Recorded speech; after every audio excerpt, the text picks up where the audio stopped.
So thank you all for coming. I appreciate it. I know time is valuable. You're here at the show. It's a knife show, and you're all interested in those knives, those beautiful knives that are down there. And so I really appreciate you taking the time to come up and listen to what I have to say. It means a lot to me, and I hope it means something to you, what we put together here. So anyway, if you would please all join me in reciting the Pledge of Allegiance, if you would, please. I pledge allegiance to the flag of the United States of America and to the republic for which it stands, one nation, under God, indivisible, with liberty and justice for all. All right. If you would now please join me also in I will recite the prayer. It's the Warrior's Prayer from the Order of the Black Shamrock. And so if you would please indulge me in this for a moment. Lord, we ask that you look upon our humble brethren with your infinite grace and blessings. We ask that you give us strength against our enemies when we are forsaken and grant us courage when we falter. We ask that you stay our hand with your mercy when we have none. We ask that you grant us wisdom when we are in need of guidance. We ask for your light to guide us when we dwell in darkness and know not the way. We ask that you protect our brethren from harm and temptation. We ask that our faith shall stand as our unbroken shield against all that is evil. We ask that you have mercy upon our souls in the time of our death, for we know that all things are possible through faith and through the blessings, grace, and mercy of your Son, our Lord and Savior, Jesus Christ. Amen. Amen. This is a lecture called The Quest for the Uncommon Man. And I've got a few notes in here, so I'll be referring to that as we go along. When I talk about faith, faith is the thing that gives you the courage to do something that may be the last thing that you ever do. And that faith is the strength. And we can gain that strength through faith. In this modern world of unchallenging sameness, there are those among us who choose to stand apart, those that willfully separate themselves from the herd and refuse to be counted in the roll call of commonality, and are determined to deny the mind-numbing, soul-breaking spirit of crushing conformity. Those who chose or choose the less traveled path are the uncommon among us, and that is the uncommon man. Although it sounds like I'm talking to men alone, rather than saying men and women or children and sisters and brothers, I mean all of us, mankind. So when I refer to men or man in this lecture, please don't take offense that I'm some kind of sexist. It's just a generic term for all of us together. So I'm going to ask this question before we get started. Who in here wants to be average? Please raise your hand. Because if you want to be average, you're not going to like this lecture, and you can find the doorway and go back to being average. Because I'm not about being average. And I don't think any of us that are here are about being average either. The greater danger for most of us lies not in setting our aim too high and falling short, but in setting our aim too low and achieving the mark. And that was Michelangelo. And as you may see as we go along, I'm inspired by a lot of historical figures. I am I guess an amateur historian, if you will. I spend most of my time, in fact, almost 100% of my time, studying history and all the books and everything that I read. If you saw my library, and it's a legit library, it's very big with many, many, many bookshelves. Almost all the books on there are history books from different periods in history. Because, as you will see down the road, that'll become an important factor in who and what is an uncommon man. Now, Thucydides was a great historian of his time, and he wrote the history of the Peloponnesian War in Greece back in the time of the mid-400s BC. Now, he was so smart that these four tenets, the four natures of man or the four natures of power, are taught all over the world in service academies, in various organizations, that government organizations, etc., etc. They are true today as they were true 2,500 years ago, and they are something that most of this lecture will be based upon. Now, number one, these are the four natures of man, the four natures of power. It's very important that you take a good, hard look and understanding of these. Power always seeks to dominate the weak. Number two, power will always seek to increase its strength. Number three, power will never, ever give up its position willfully. And number four, power, once it has achieved dominance, will only yield to a superior power.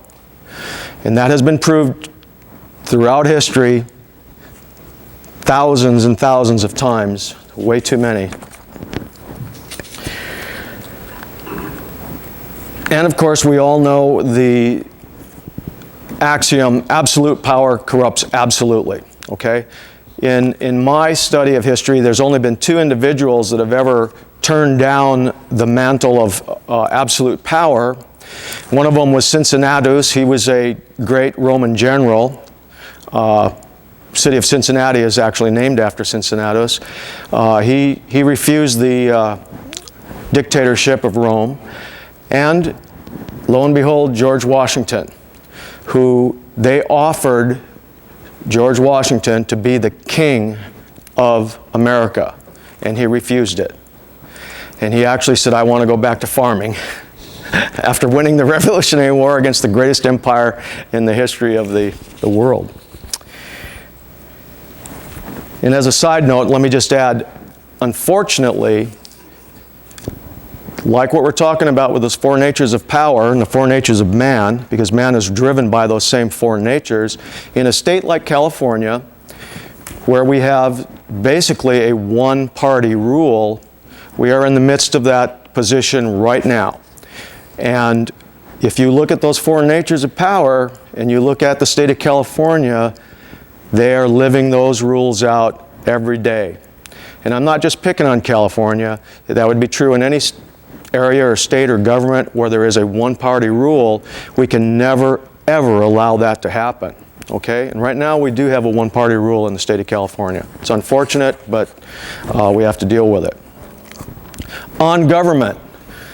And I just added this in because I think it's important for us to understand what we're dealing with on a day-to-day basis as citizens of the United States. And we'll get on to the rest of the lecture after this. But what is the ultimate goal of any government? Does anyone have an answer for that? Perpetuate its own existence. Absolutely true. To stay in power. That is the number one priority of any government, good, bad, or indifferent. It is to stay in power.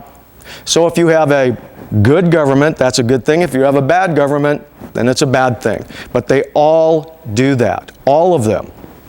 Communist, representative government, democracy, direct democracies, socialists, They all do that. Again, historical fact. It's not something that I'm making up. So I don't care if you don't believe in God in the same way that I do. That doesn't matter to me at all. What matters is that we still must all be held to a higher standard, a higher ethical standard. And we both, as individuals and a society, need a strong moral compass. That is a large part of what our Judeo-Christian heritage and beliefs give to us as a society. Be aware that in every historical case, the systematic removal of religion and the belief in God is always the necessary first step towards total control and takeover by any totalitarian government. Every single time. It is the first steps. You don't need someone more powerful than us, the government. And they will start to dismantle it step by step, and it's taken place. I mean, in my lifetime, I've seen it a number of times in all the Eastern European countries. World War II was right before I was born, but same thing happened there. The government is not God.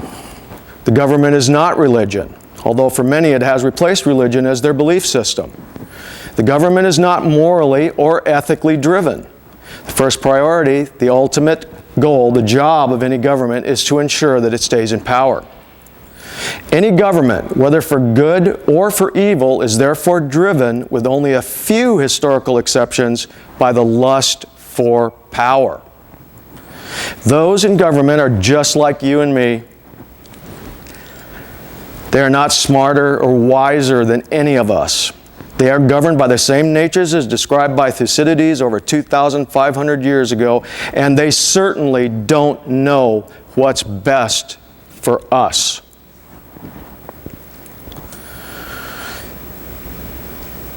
In any society without a moral compass, anything is justified.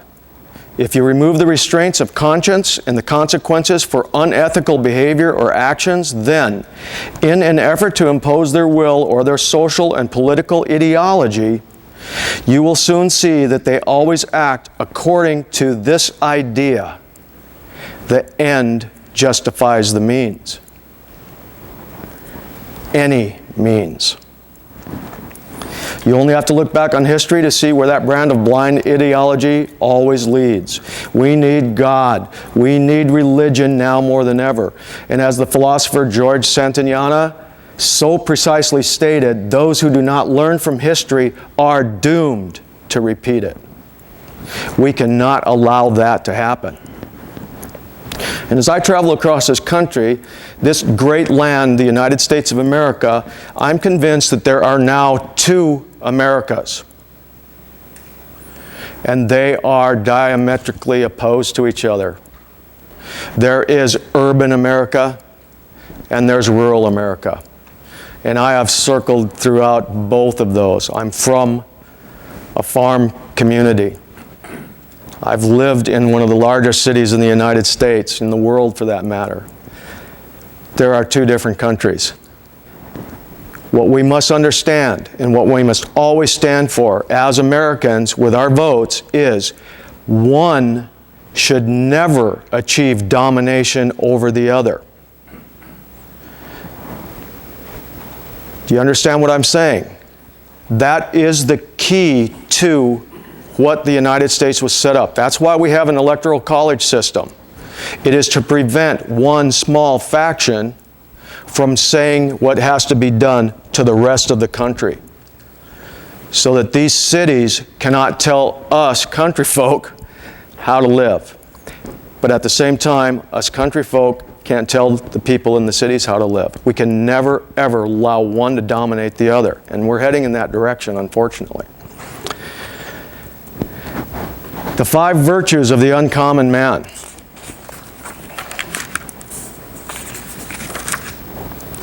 Honesty. Personal responsibility. Self-discipline. Moral integrity. and impeccability. We are what we repeatedly do. Excellence is not then an act, but a habit. Good old Aristotle. Habits don't care if they're good or bad. They just exist. We create habits every day in our daily lives. So if we can create habits, why don't we strive to only create good habits and not bad habits? Make all your habits good.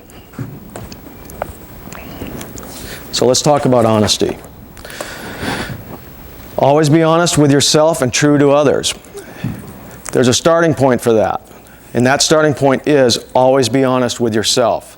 That's why I put that as the first bullet point under honesty. If you're not honest with yourself, you can never, ever be honest with others. You can never be honest with others if you can't be honest with yourself. Now, think about this also. Being honest does not guarantee good behavior.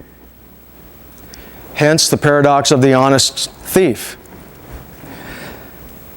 Yes, I stole your wallet. I'm telling you the truth. I'm honest, but I'm a bad guy because my behavior does not match a good moral example or ethical behavior. So just being honest by itself, that's not enough. Brutally honest self-evaluation is the foundation for becoming a better person. Now, when I said you have to be honest with yourself before you can be honest with others, I mean brutally honest with yourself, okay? Am I a good person? That's a very simple question. How many times do you ask yourself that? Maybe some do, maybe some never do. You need to ask that question. Am I a good person? But your answer has to be an honest answer. We all know what being good is. I do not have time for individuals that try and make it a gray, well, it's good sometimes here and it's good, but it's not good over there. You know what? We all know in the middle what being a good person is. Okay? What are my faults and my shortcomings? We have to ask those questions of ourselves. If you can't ask those, how are you going to answer it? If you can't answer it, how are you going to know where you need to improve yourself? We had an employee one time. It's funny because we were doing some employee evaluations, and we had a list of 5 or 6 different things. Do you get along well with others? Are you always on time? Do you need instruction from, do you need to be told what to do, et cetera, Are you a self-starter, and blah, blah, blah. We ranked them 1 to 5. There was a whole bunch of those kind of questions on there. And we had an employee that in the front end of our shop, the front end of the business, in the administration, the only time we ever talked about that person was, how the heck are we going to fire this person? That was our conversation. When she came in for her employee evaluation, you could say, need improvement, good, better than good, and excellent.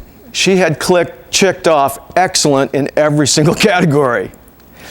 So there was something going on there where there was a disconnect. Either we were wrong or she was wrong. The consensus was in the end that she was way wrong. But the point is, she thought she was excellent in every single category. And all we did was look at how are we going to get rid of this person, because all she did was create torment, and it was a nightmare. It was one of those bad apples that as an employee or an employer you really never want to have. But that's a good example of someone who, I don't think she ever looked in the mirror and ever questioned her behavior or whatever. So again, you can delude yourself. You have to be able to stand outside, look at who you are, and make those judgments.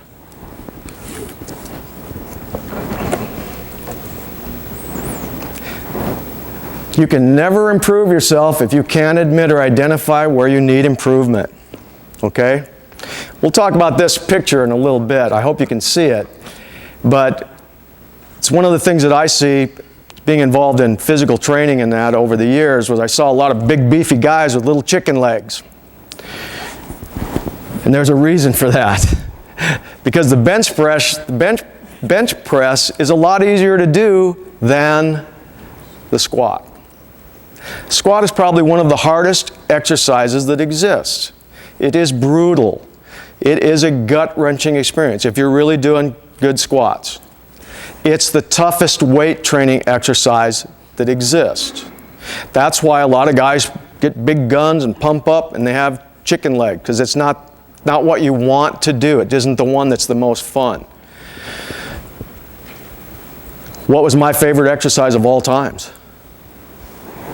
The squat. I absolutely love it. I fell in love with the squat. And I'm not Arnold Schwarzenegger, but I'll tell you what, I pounded out hundreds, thousands of squats over the years. And as an athlete, it was the strength of my legs that carried me through. Some people double down on their strengths in order to improve. And in the words of my friend David Goggins, are you kidding? Double down on your strengths? Triple down on your weakness. Find where you are the most weak. Find out where you need the most improvement. And that's where you spend your time. Not on your strengths, for gosh sakes. Spend your time on your weakness. But that's not fun, because everybody likes to do the fun stuff. It's the hard work that pays off. But, once again, you can only work on your weaknesses if you can legitimately identify your weaknesses, whether it's character, whether it's in your relationships, whether it's in how you treat your family, whether it's your physical training, whether it's your business training, whatever it is, how you do your job. You need to face your own worst enemy. And who is your own worst enemy? It's you. Because that enemy knows all of your weaknesses. And that enemy will exploit them every single time. He is the toughest opponent you will ever face, ever in your life. And you can look right in the mirror and see him standing right there in front of you. Knowing all those weaknesses gives him a terrific advantage. Never blame anyone else or the system for your shortcomings. Never. If you do, then you'll never be able to change the things in your life that will affect you in a positive way.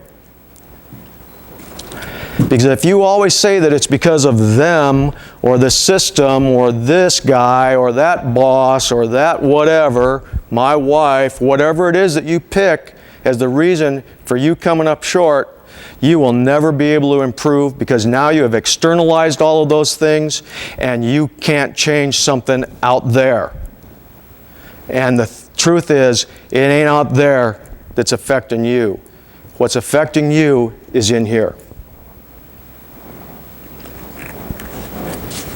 Which brings us to personal responsibility. You have to take ownership of the consequences of your actions. And if you do, no one will ever own you. No one. But you need to take ultimate responsibility for everything that happens in your life. You are responsible for everything that happens to you. Okay? Now, I just said that about the system and relationships and other people, my boss, whatever. Okay? You know what? If you take responsibility for every single thing that happens to you, guess what happens? You start to be able to create the things that affect you in a positive way. you are able to create an existence on this earth where good things start to happen to you. Because if I let somebody else steer my boat, where do I end up? Where this guy steers me. If I take control of the helm of my own boat, my own ship, now I'm in charge, okay? Now I can work with the system. I can work in a relationship. I can work with a boss and make things happen good for the boss, good for the system, good for the relationship, happen for me. You are responsible for everything. If you can make negative things happen, if you can miss a payment on the car and they come and take your car away, there's some way that you could have made the payment on that car and they wouldn't take the car away. I'm using it as an analogy. And I have seen in my personal life, growing up and getting to be 67 years old, so many people say, oh, that bank screwed me. Oh, that mortgage company screwed me. No, no, no, no, no. You screwed yourself, okay? You allowed things to happen that you didn't take control of and that you didn't take responsibility for. I got it. You can get laid off, but by gosh, you better have had a plan. Here's the deal. If you work for somebody, you can get laid off. That job could go to China. That business could go bankrupt. You have to have, again, taking responsibility. One of the things that I'm doing right now, taking responsibility, is I'm setting up other companies because I don't know what happens if 3 or 4 years from now they make guns illegal. Well, guess what? If they make guns illegal, knives are about 2 inches behind guns. So as the owner of a knife company, what do I do if my knife company all of a sudden becomes an illegal activity and I can't have a business anymore? So I'm setting up other companies that I would be able to transition to. If you, and again, this isn't because I have a special place or I have some bags of money or anything. That's not the case. It's because I have decided to take control of my future, my situation. So I don't care if you work for somebody, or if you're a mechanic in an auto body shop, or if you're an engineer, you could lose your job. I really, honest to God, I don't believe that anyone, that a sane person should ever go homeless, or should ever lose their house, or should ever have their car repossessed, or any of that kind of stuff that we see so much happening all the time. It's because you didn't prepare for the future. Because you can always prepare for the future. You can create a second job, especially these days with the internet and all of those things that are possible for us. Whether you just sell stuff on eBay, you've got to be able to think, you know what? What if I got laid off? What's going to happen? Do I eat up all my money that I have in the bank, or maybe my retirement, just to keep going? No, have something in place so that you can transition over to it. It's not easy. But you don't want to be that guy with chicken legs, okay? We're all smart people. We can figure stuff out. But you have to take that first step.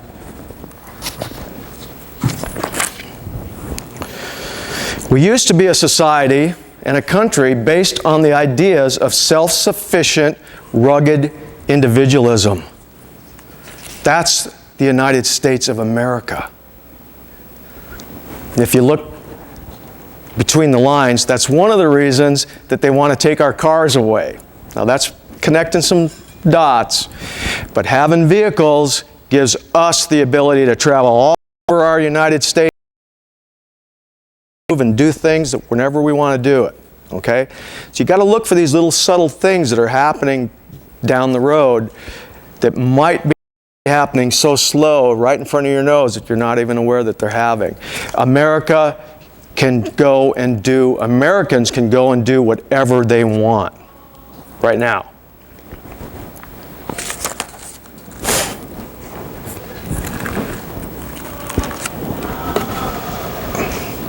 But now, that rugged individualism is called toxic masculinity.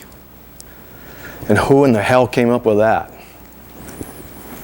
Gillette razors? The surest way to surrender your liberty and your freedom and your independence is to just give it up. Let it happen. Don't even fight for it. Our children aren't even learning the meaning of those words. It's not being taught in the schools anymore. They are giving up those ideals of liberty and freedom and individualism, and they don't even know it because they never had it.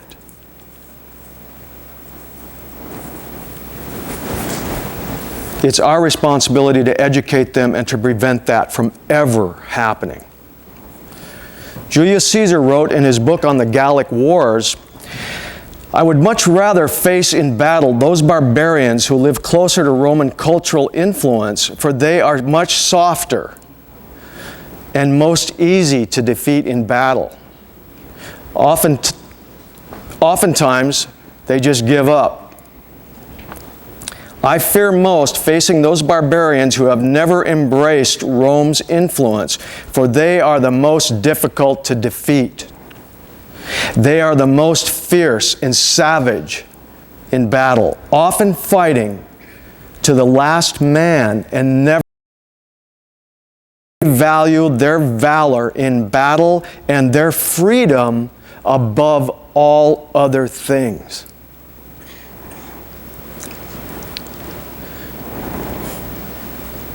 Well, I must be a god dang barbarian because I feel exactly the same way. So, what's happening in China right now?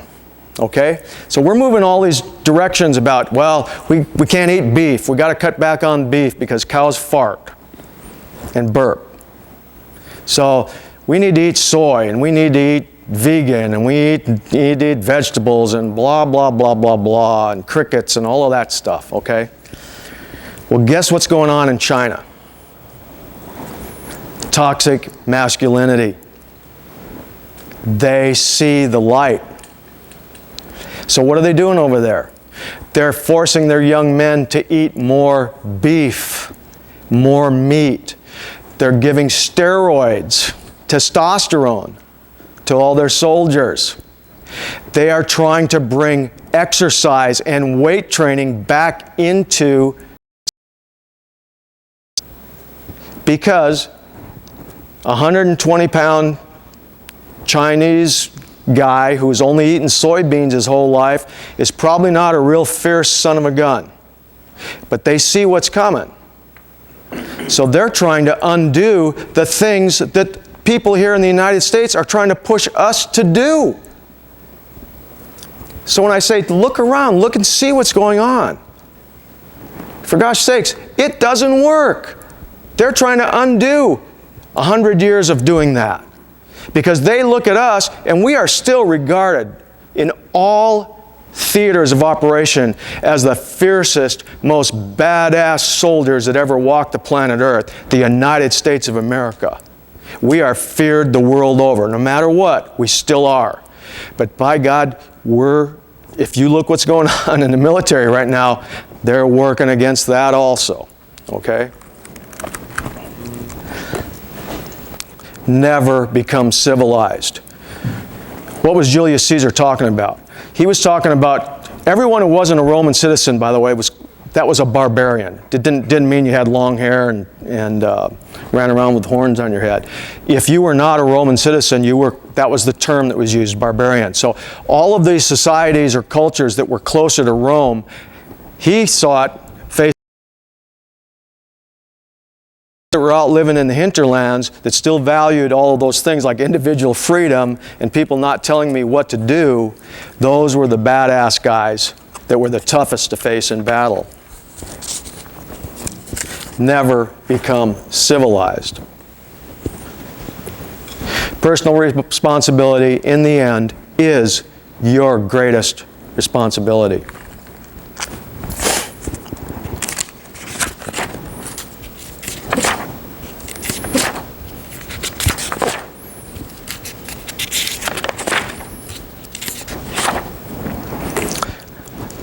The next part of what an uncommon man is, self-discipline. Self-discipline is the foundation for the strength of character, okay? Self-discipline.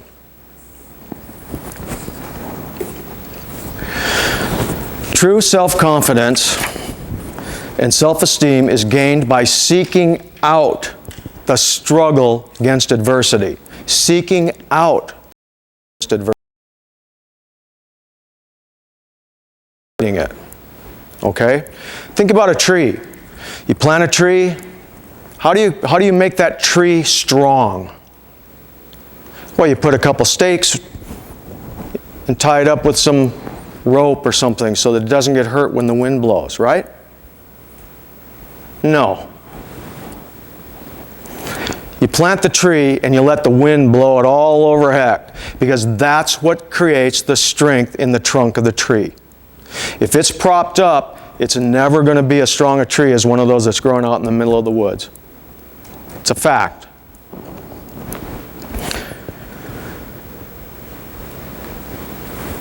So, children competing in sports. Wait, there's no winners or losers. We're not even keeping track of the score anymore. What are we doing to those kids? For Christ's sake, man. They need adversity. They need to lose. They need to struggle. They need to know what it's like to get knocked down and get back up and continue on.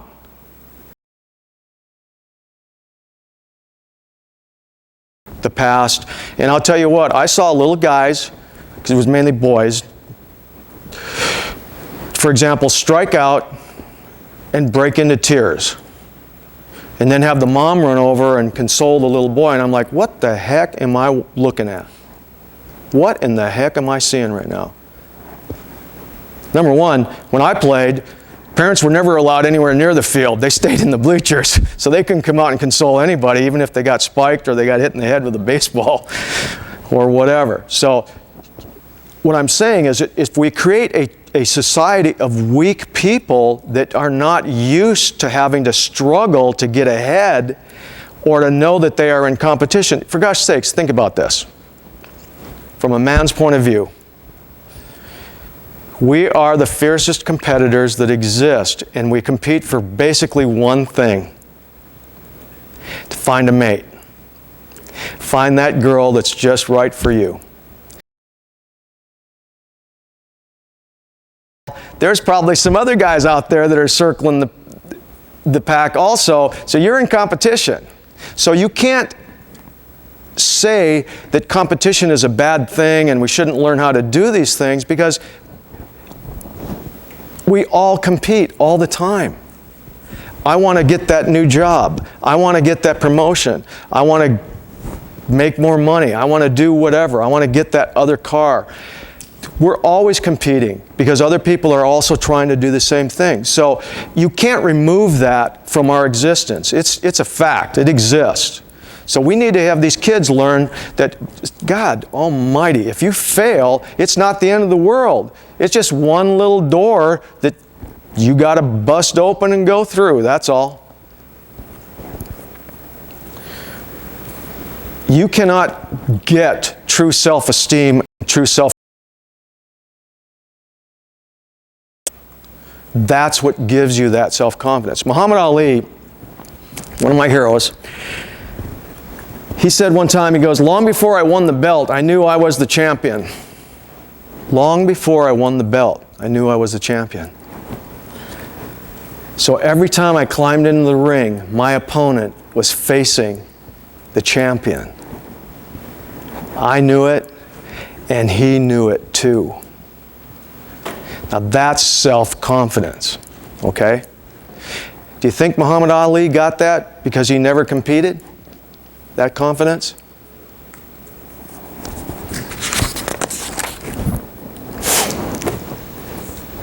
How do you know what your all is if you've never been pushed to your limits?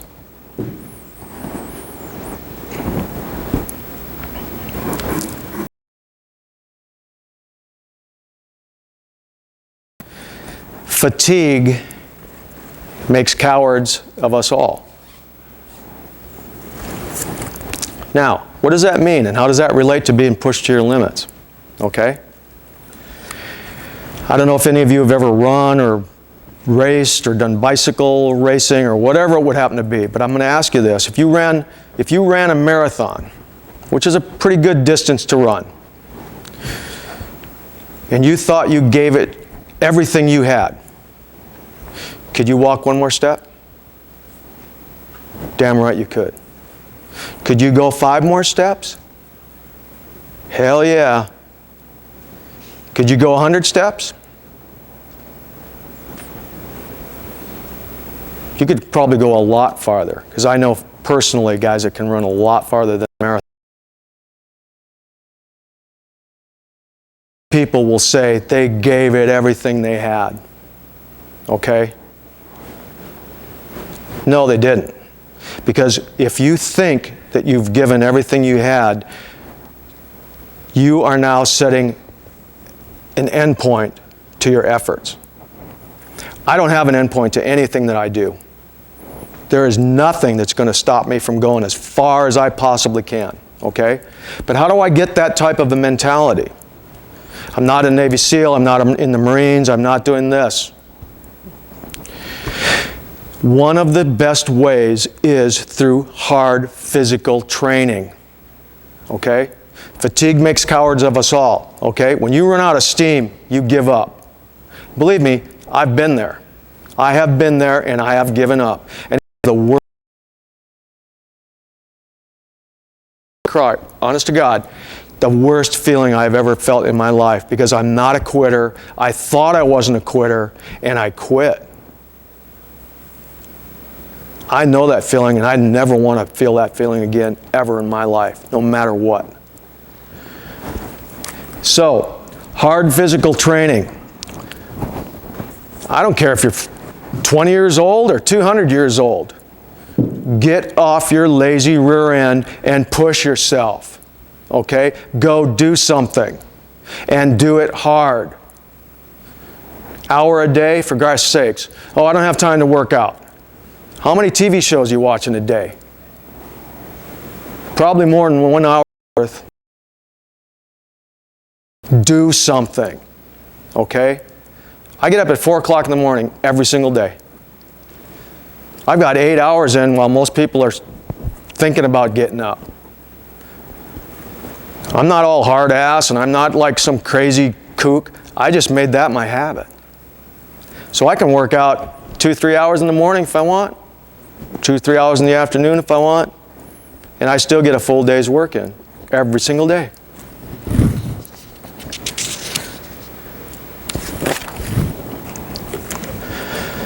Humans need adversity to grow stronger. I'm going to ask you a question. Who is the toughest SOB?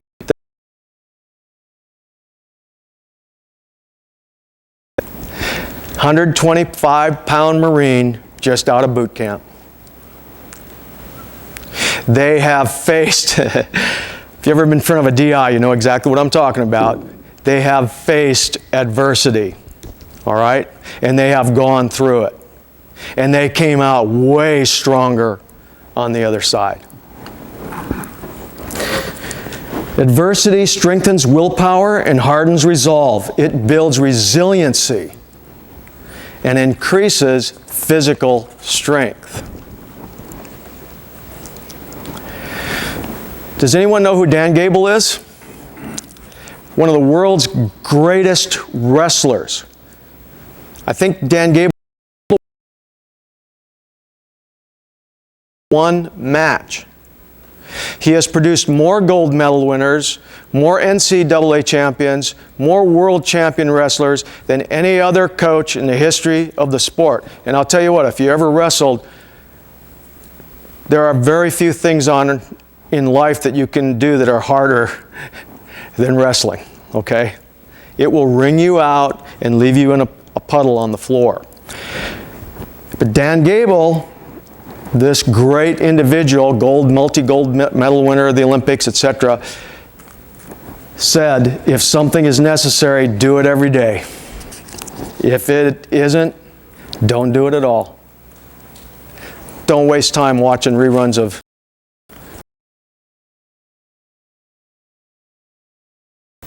one of my heroes, Dan Gable. Another one of he's my hero, but he's also a friend, David Goggins. Does anybody know who David Goggins is? If you don't, Google him up and get his books, because they are a life-changing experience for a lot of people. Now, David Goggins weighed 320 pounds and lost, I might be a little off, but I think he lost 100 pounds in like 2 months to get into BUDS training in the U.S. Navy SEALs. Was already, I believe, an Air Force pararescue, et cetera, but he's one of those individuals, he can run 100 miles. Literally run 100 miles and does those ultra-long running marathons. But he did that and has done all that with a hole in his heart. And he was a guy who was running a pesticide, or working for a pesticide control place, going in and spraying for cockroaches at night in restaurants. And he became one of the top athletes in the entire world.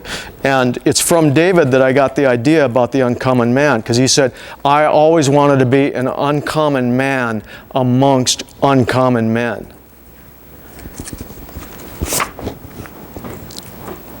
If I can't,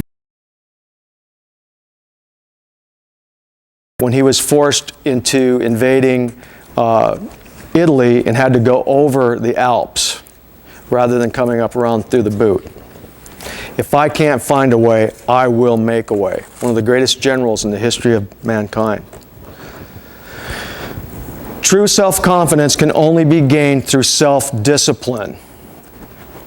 I don't know if you can see that too well, but that's a bunch of BUD students laying in the surf down here about 90 miles south down at Coronado. And that, I'll tell you what,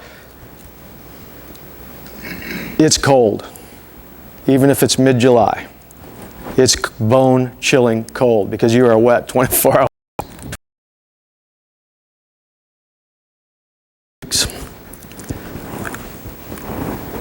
Remember what I said about adversity and self-confidence building true self-esteem? You need adversity. The human being has always survived. That's why we're still here today. That's why other animals have come and gone. They've become extinct. They didn't have what it took to stay the course, to survive, to perpetuate. The human beings, the only reason that we're here is because we face adversity. It makes us stronger. We figure out what to do. We adapt and we overcome. Okay? Now, listen to this. Do you want to be average? Why? Because you owe it to the entire line of ancestors that we all have, who have gone through hell to ensure that you get to sit here today. We owe it to them to never let them down. Because I'll guarantee you, we never had it as hard as our grandfathers and our great-grandfathers. When really every day was 24 hours of hard work just to put food on the table.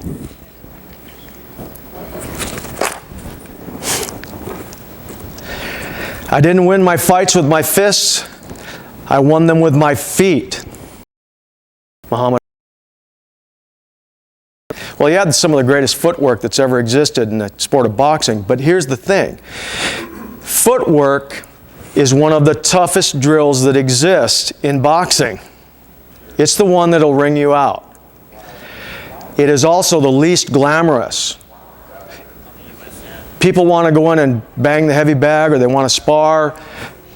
Doing footwork drills is no fun. But Muhammad Ali, one of the greatest heavyweight champions of all times, makes a simple statement. I didn't win the fights with my fist, I won them with my feet. So guess what he did? He did footwork drills. And I know guys that actually trained with Muhammad Ali when he was in his training camps up in Poughkeepsie. He did triple down on his weaknesses because you knew he could punch. You didn't have to work on that.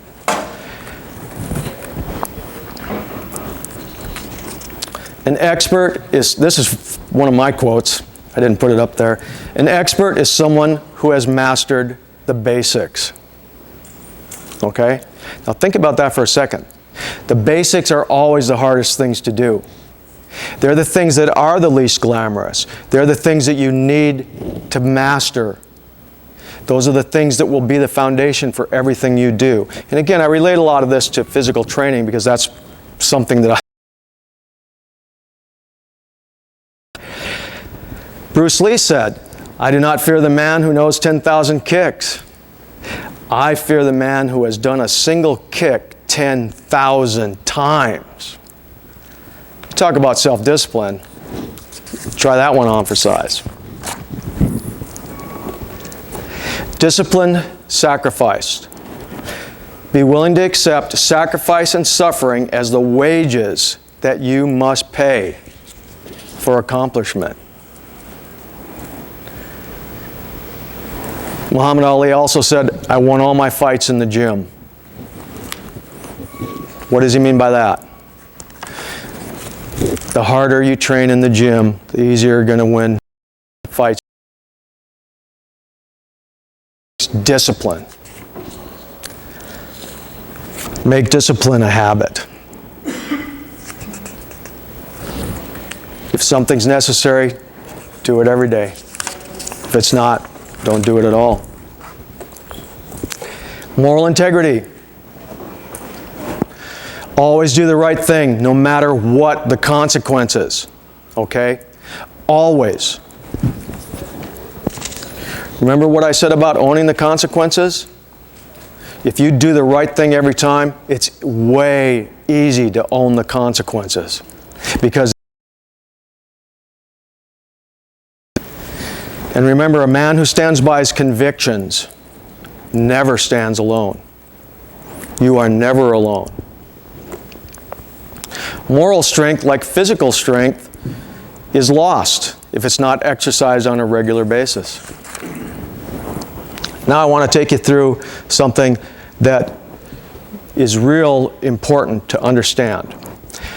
SEAL Team 6, one of the top Tier 1 organizations that exist in the world.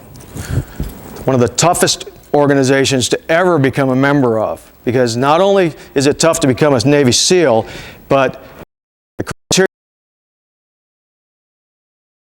is 10 times harder or more. So let's look at that for a moment. Oh, I've lost my screen. What's going on here?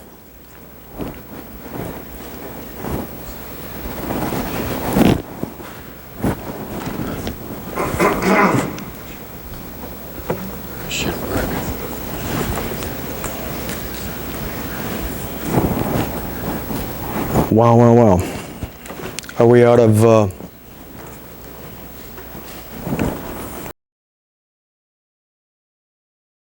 The Navy SEALs put in to keep that stuff secret. Okay, here we go. So let's look at this. We have two individuals here. We want skill sets in an individual, okay? All of the things that go up into making a top Tier 1 operator, okay?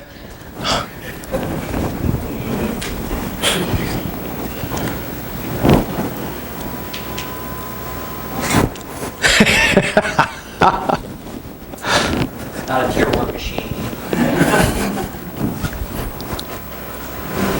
Bear with me, folks.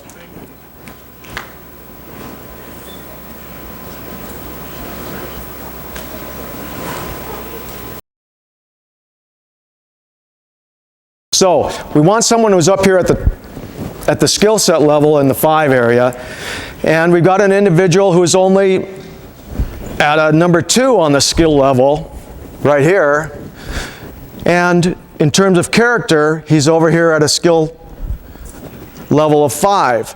This guy's at a skill level of number 2. So what do we do with those two individuals? Okay?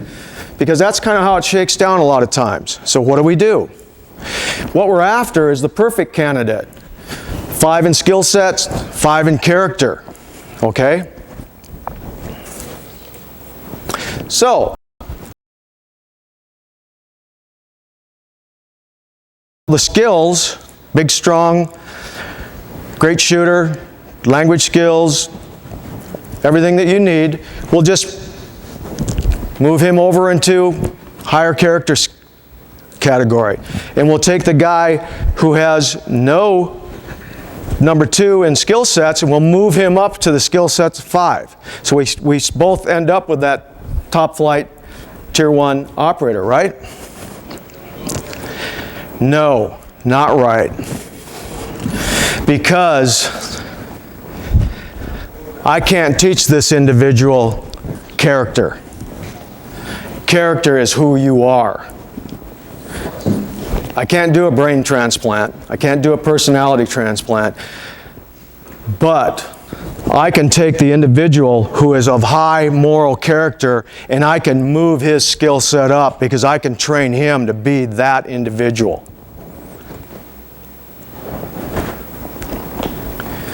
When I talk to sports clubs, I always go in and I say, you know, who's the best player on the team? Well, it's Bob. He's the guy who's the best shot. He's good from the outside, can shoot all the time. It's Tom. He can throw a pass 150 yards down drill some guy with it and scores the touchdowns, or it's whoever. That's the best player on the team.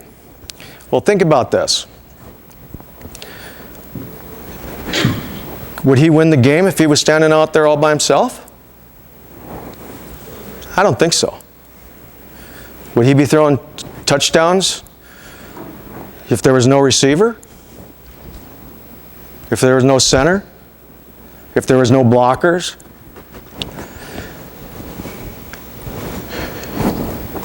The best player on the team is very simple. The best team player. The best team player. That is that individual. When I talk about character being so important to become a tier 1 operator, it's because I know I can count on that guy through thick and thin. He now has skills, whereas the other individual who has skills, I don't know if I can count on him. He may let me down at the most important moment. The best player on the team is the best player, is the best team player. Impeccability. What is that? It's a state where no one can find faults in your behavior or your character. Strive for impeccability. I find it hard to illustrate that any stronger than the United States Marine Corps. The uncommon man is a man of honesty, personal responsibility. He is self-disciplined, and he has moral integrity. Another one of my heroes, Jordan Peterson. And if you think tough men are dangerous, wait until you see what weak men are capable of. Think about that statement.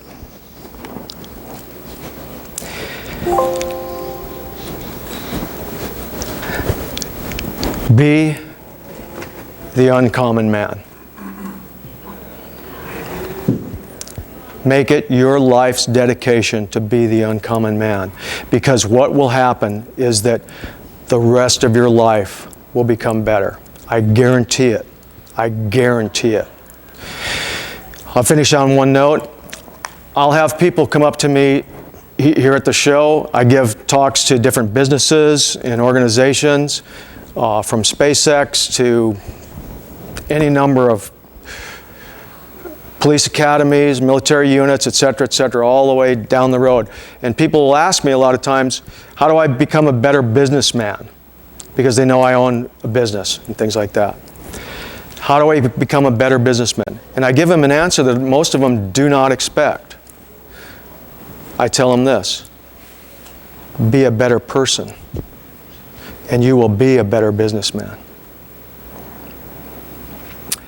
Thank you all for coming. I truly appreciate it.